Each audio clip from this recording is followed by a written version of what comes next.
Hey guys, welcome back to my channel. और आ गई हूँ मैं लेके एक नया नीट सैटरडे सवाल का एपिसोड, जिसमें हम और आप बात करते हैं नीट रिलेटेड। अगर आपकी कोई क्वेरीज होती है तो आप मुझसे पूछते हैं, या फिर अगर मुझे ऐसी लगती है, मुझे कोई ऐसी मैसेजेस आती है तो उस पर मैं एक वीडियो बना देती हूँ ताकि वो मेजर लोगों तक पहुँच पाए और हेल्प कर पाए लोगों की।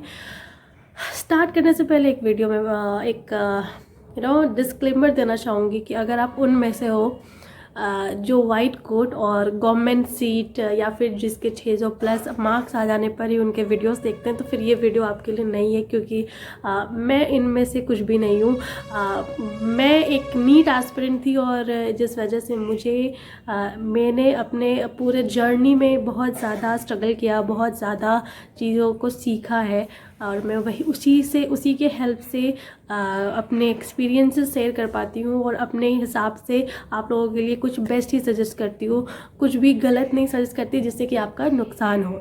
तो ये डिस्क्लेमर था। आई रियली होप आप समझ गए होंगे। इसी के साथ स्टार्ट करते हैं इस वीडियो को।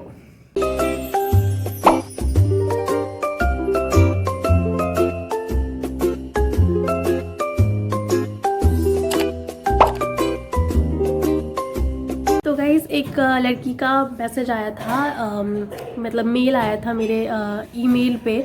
तो उसने पूछा, उसने कहा अपनी प्रॉब्लम्स उनसे बताई कि उसकी प्रॉब्लम ये थी कि प्रॉब्लम ये है कि वो अभी 12th में है और उसने पूरा 11th वेस्ट कर दिया है, यानी अच्छे से पढ़ाई नहीं कर पाई वो, और 12th भी थोड़ा सा ख़राब हो गया है। बट वो 650 प्लस स्कोर करना चाहती है और फर्स्ट अटेम्प्ट में नीट क्रैक करना चाहती है। उसको एम्स भोपाल चाहिए। एंड वो कह रही है कि मैं बहुत ज़्यादा फ्रस्ट्रेटेड हूँ, टेलीग्राम और यूट्यूब उसका एक बिगेस्ट डिस्ट्रैक्शन है, और वो कह रही है कि कैसे मैं इसको कम करूँ यूज़ करना। एंड वो मुझसे पूछ रही है कि कैसे वो 11th और 12th को कवर कर पाए साथ पे। और वो एक सवाल मेरे लिए है कि क्या मैंने डमी एडमिशन लिया था जब मैं नीट के लिए प्रिपरेशन कर रही थी। हाँ, तो क्योंकि मैं कोटा में थी तो मेरे स्कूल डमी ही थे, तो ऑब्वियसली मैंने डमी क्लास लिया था। ये मैंने मतलब बाकी आपके सारे प्रॉब्लम्स की आंसर में देने की कोशिश करती हूँ। तो ये बहुत सारे लोगों की ये प्रॉब्लम है ना कि 11th वेस्ट हो गया, 12th में भी थोड़ा बहुत ख़राब हो गया, लेकिन फर्स्ट अटेम्प्ट में नीट क्रैक करना है तो क्या करें। और सबसे बड़ी बात कि मुझे 650 प्लस स्कोर चाहिए। अब 650 स्कोर कुछ ऐसा तो है नहीं कि बाज़ार से लाएं और ख़रीद के दे दें आपको। This is not possible.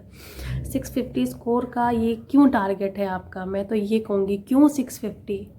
आपका पेपर होता है 720 का, तो 720 आउट ऑफ 720 लाने का टारगेट रखिए। अब 650 का टारगेट रखोगे तो 650 तो नहीं आएगा, क्योंकि देख ही रहे हो ना कितना ज़्यादा कंपटीशन बन रहा है। एक एक लोगों का 715 716 लाइक 720 पे 3 बच्चे हैं। इस साल की बात करें अगर, तो टारगेट बड़े रखिए सबसे पहली बात।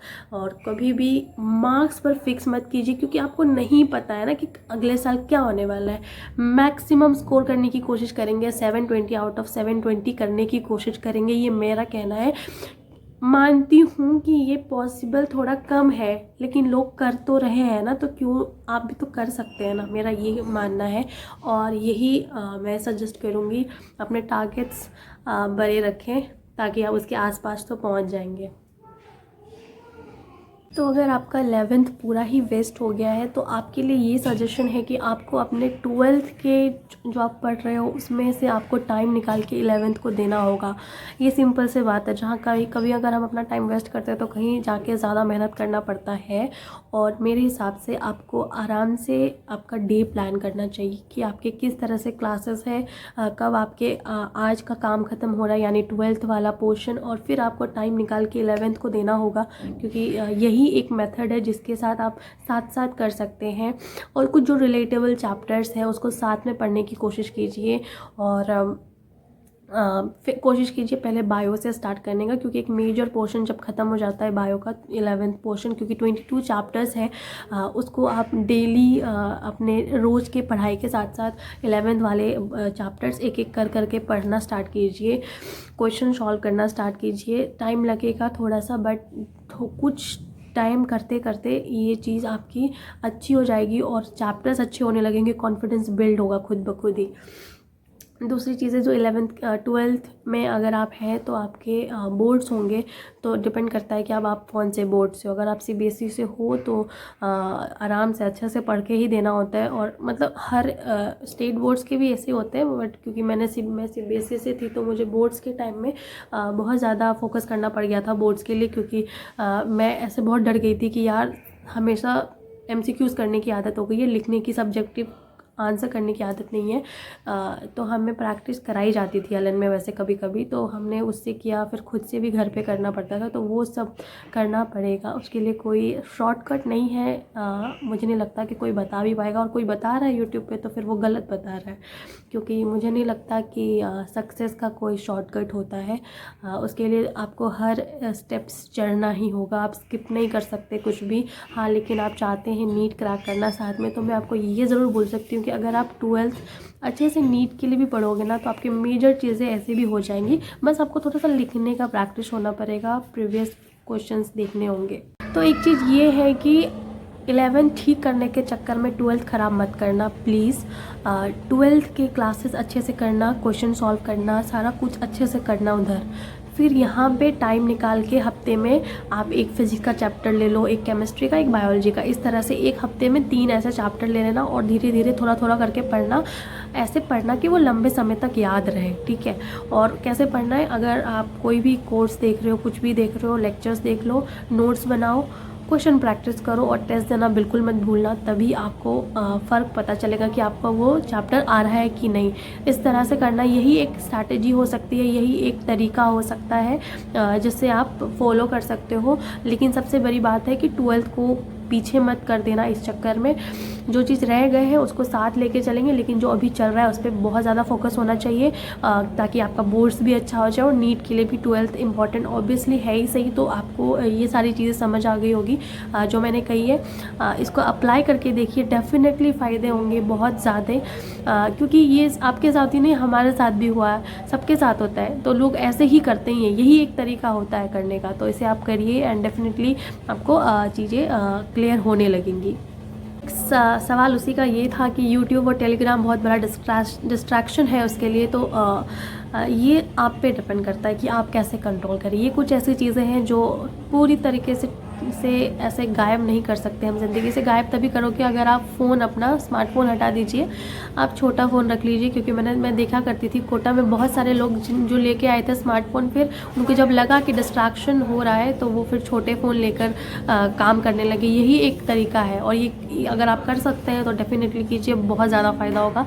हाँ, और दूसरी चीज़ आप ऐसा कीजिए कि आप यूट्यूब्स वगैरह पे सिर्फ एजुकेशनल चैनल्स को ही आप सब्सक्राइब कीजिए, जिससे आपको मदद मिलती हो। टेलीग्राम पे भी वही कीजिए, ज़्यादा इधर उधर लोगों से बातें मत कीजिए चैट्स में, ना टेलीग्राम पे ना कहीं पे फालतू के डीएम्स वगैरह करना शुरू मत कीजिए। ज़्यादा फ्रेंडशिप करने की ज़रूरत नहीं है इस वक्त। आपको खुद से दोस्ती करिए, अपने बुक से दोस्ती कीजिए, क्योंकि वही काम आएगा नीट के पेपर में। कोई दोस्त, कोई रिलेटिव, कोई काम नहीं आता है। तो सबसे अच्छा दोस्त आपका इस वक्त आपका किताब हो सकता है, आपका बुक हो सकता है, जो आपको आपके ड्रीम पूरा करने में मदद करेगा। सो डेफिनेटली ये कीजिए। और जो भी चीज़ें हैं आपको खुद से दिमाग में सेट करना है। कोई आपको किसी चीज़ को करने से कितना दिन रोक सकता है, मैं या आप या कोई भी, आपको खुद से ही चीज़ों को कंट्रोल करना होता है। अब हम छोटे बच्चे नहीं रहे कि हम आपसे कुछ छीन लेंगे, अरे ये मत खाओ, अरे ये मत करो, ऐसा नहीं होता ना, आपको खुद से ही करना होगा। और इसी तरह से आप अपना ठीक कर सकते हो चीज़ों को, क्योंकि और कोई दूसरा सब्स्टिट्यूशन नहीं है। आज के टाइम में जब सब कुछ ऑनलाइन हो रखा है, तो आप ये तो कह ही नहीं सकते ना कि एकदम हटा दो, पॉसिबल नहीं है। सिर्फ एक ही तरीके से पॉसिबल है, फ़ोन ही हटा दो तो ख़त्म कहानी। तो इस तरह से जब, और सबसे बड़ी बात डिस्ट्रैक्शन इसीलिए भी है ना कि तुम काम नहीं कर रहे अपना। अगर अपना दिन का काम करने लगोगे, तुम्हारे पास फुर्सत नहीं होगा वही फ़ोन उठाने तक का, ठीक है। तुम्हारे पास लोगों की कॉल आएगी तो तुम कहोगे यार समय नहीं है, अभी बात नहीं कर सकती, अभी पढ़ रही हूँ, अभी ये कर रही हूँ, वो कर रहा हूँ, ठीक है। तो अपने आप को अपने पढ़ाई के साथ बिज़ी रखिए, और माइंड फ्रेश करने के लिए फ़ोन का यूज़ करना छोड़ दीजिए। माइंड फ्रेश करने के लिए वॉक पे जाइए, एक्सरसाइज कीजिए, कुछ पसंद हो, खाने पीने का शौकीन हो तो वो सब खाओ, जिससे कि अपने आप को ट्रीट दो। कहने के मतलब, कुछ काम करते हो तो खुद को ट्रीट दो, तो ये डेफिनेटली करो। हाँ, सो आई होप कि मैंने आपके सारे सवाल का सही से आंसर किया है। एंड बहुत सारे लोगों का ये प्रॉब्लम था, इसलिए मैंने इसको एक वीडियो में बनाया है ताकि आप लोगों का प्रॉब्लम सॉल्व हो पाए। नेक्स्ट चीज़ ये है कि मैं कल से यानी कि संडे से 7 नवंबर से 7 डेज़ स्टडी चैलेंज फिर से लेके आ रही हूँ 10 आवर्स का। अगर आप चाहते हैं अपने आप को प्रोडक्टिव बनाना तो डेफिनेटली इस चैलेंज को मेरे साथ करिए और अपना मेरे टेलीग्राम चैनल पे ऐड हो जाइए। स्क्रीन पे भी दे दूँगी और लिंक डिस्क्रिप्शन में है। अगर आपको कोई और भी तरीके की प्रॉब्लम होती है तो आप मेरे से कॉन्टैक्ट कर सकते हैं इंस्टाग्राम पे या टेलीग्राम पे, कहीं पे भी, या यूट्यूब पे भी कमेंट कर सकते हैं, कोई दिक्कत नहीं है। मेरी हर कोशिश रहेगी आप लोगों की मदद करने की, क्योंकि जब मैं इस तरीके की प्रॉब्लम से जा रही थी तो मेरे पास कोई नहीं था जो मुझे इस तरह से बता पाए। इसीलिए मैं इस तरह से आप लोगों को चीज़ें बताती हूँ एंड मैं चाहती हूँ कि आप इसे अप्लाई करें और आपको हेल्प मिले। तो ट्राई करना एंड मुझे बताना। एंड ये मैसेज था, ये भूमिका का था। अगर भूमिका आप देख रही हैं ये, तो ये सिर्फ आपके क्वेश्चन की वजह से बाकी लोगों को भी हेल्प मिलेगा। तो डेफिनेटली आप ट्राई करना एंड देन अपडेट करना कि कैसा जा रहा है आपके स्टडीज़ वगैरह। सो इस वीडियो को यहीं पे एंड करते हैं, मिलते हैं अगले वीडियो में। तब तक के लिए बाय, टेक केयर, हंसते रहिए, मुस्कुराते रहिए एंड नए हैं तो ज़रूर सब्सक्राइब कर लीजिए। बाय।